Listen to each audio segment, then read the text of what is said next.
brought to you by Bank of India.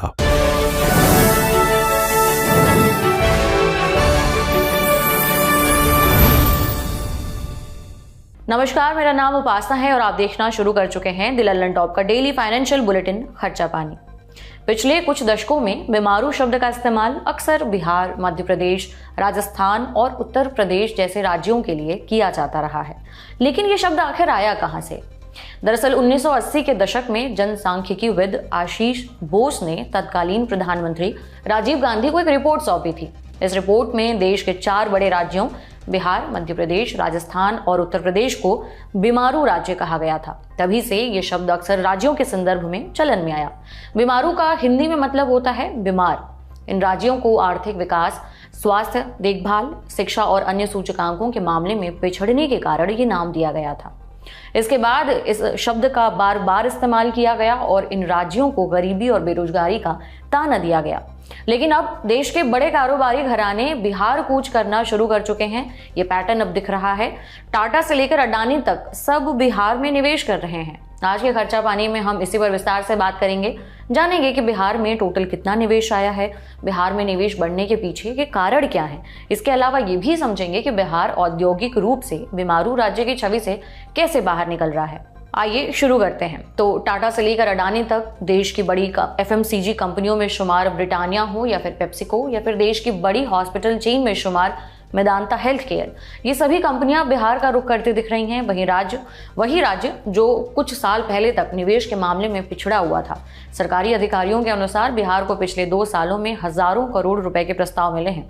Indian express की एक report बताती है कि बिहार को साल 2022 से 2024 के बीच 12,000 करोड़ रुपए के इन्वेस्टमेंट प्रपोजल मिले हैं। ये रकम साल 2016 और 2022 के बीच मिले 2500 करोड़ रुपए से कहीं ज्यादा है।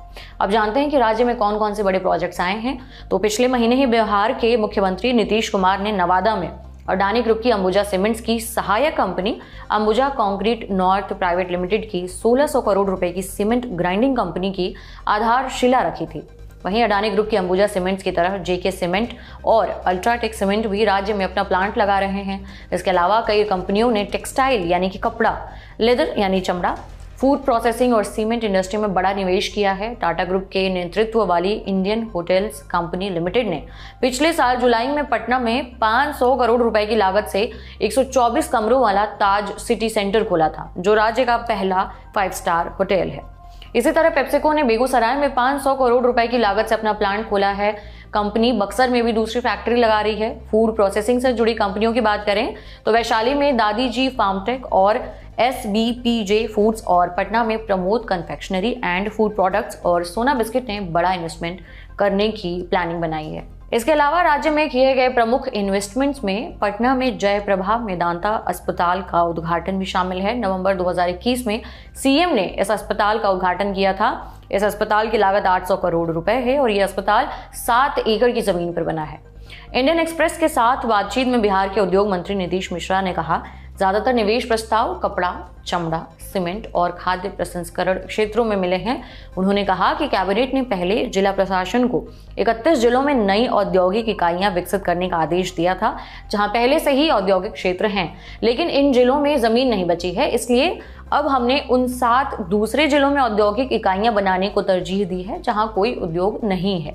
ये 7 जिले हैं अरवल, जमुई, कैमूर, सारण, शिवहर, शेखपुरा और बांका।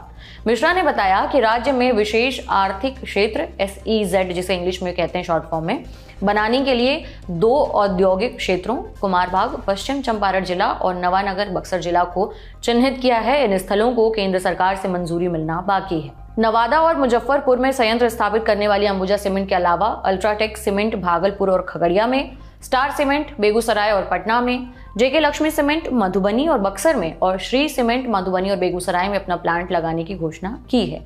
वहीं बिहार उद्योग संघ के अध्यक्ष KPS केशरी ने कहा कि रेडीमेड कपड़ा, टेनरी और सीमेंट जैसे क्षेत्रों में निवेश में वृद्धि एक अच्छा संकेत है, लेकिन बिहार का मुख्य आधार फूड प्रोसेसिंग है, क्योंकि राज्य के पास कच्चा माल है जैसे कि चावल, मक्का, मखाना, आलू, आम और लीची।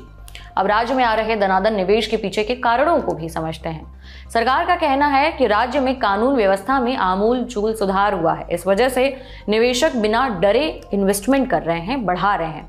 हाल ही में राज्य के डिप्टी सीएम सम्राट चौधरी ने घोषणा की थी कि सरकार सभी निवेश प्रस्तावों को एडजस्ट करने के लिए कम से कम 5000 एकड़ लैंड बैंक बना रही है।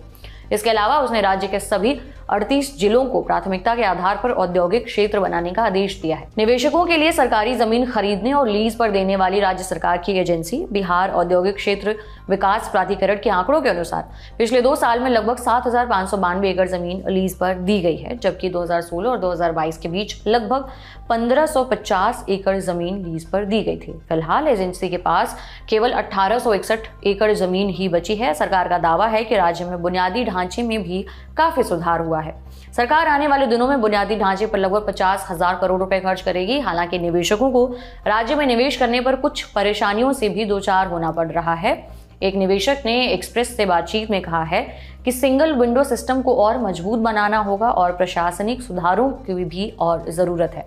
आपको बता दें कि पिछले कुछ साल में बिहार सरकार ने food processing, IT, textile, leather sector को उच्च प्राथमिकता वाला क्षेत्र घोषित किया है। राज्य में सबसे तेजी से बढ़ते उद्योगों में food processing, dairy, sugar manufacturing और हेल्थ सर्विसेज शामिल हैं।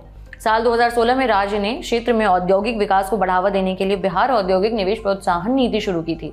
इस नीति को साल 2020 में और संशोधित किया गया था। इसके अलावा राज्य सरकार ने निजी निवेश बढ़ाने के लिए बिहार कृषि निवेश प्रोत्साहन नीति 2020, इथेनॉल उत्पादन प्रोत्साहन नीति 2021, ऑक्सीजन उत्पादन प्रोत्साहन नीति 2021 और बिहार लकड़ी आधारित उद्योग निवेश प्रोत्साहन नीति 2020 को लागू किया है। 2022 में सरकार ने घोषणा की थी कि राज्य में 3 आईटी पार्क निर्माणाधीन है, यानी कंस्ट्रक्शन हो रहा है।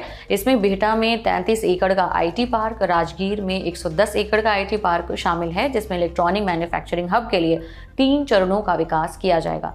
पटना में भी 90,000 वर्ग फीट के प्रस्तावित निर्मित क्षेत्र के साथ एक आईटी टावर शामिल है। आरबीआई और CMIE के इकोनॉमिक आउटलुक के आंकड़ों का हवाला देते हुए एक रिपोर्ट में कहा गया है कि बिहार का सकल घरेलू उत्पाद यानी कि GSDP 5 सालों में 29% बढ़कर वित्त वर्ष 2023 में करीबन 4.5 लाख करोड़ रुपए तक पहुंच गया है। बिहार भारत में लीची और मखाना का सबसे बड़ा उत्पादक है। इन्वेस्ट इंडिया के आंकड़ों के अनुसार राज्य में पारंपरिक कपड़ा उद्योग है और यहाँ लगभग 3,66,000 बुनकर हैं। 2022 की नीति चमड़ा और कपड़ा उद्योग में निवेश को बढ़ावा देती है। पिछले साल राज्य की राजधानी पटना में हुए 2 दिवसीय वैश्विक निवेशक शिखर सम्मेलन के दौरान बिहार में निवेश के लिए 300 कंपनियों ने 50,530 करोड़ रुपए के MOU पर हस्ताक्षर किए थे।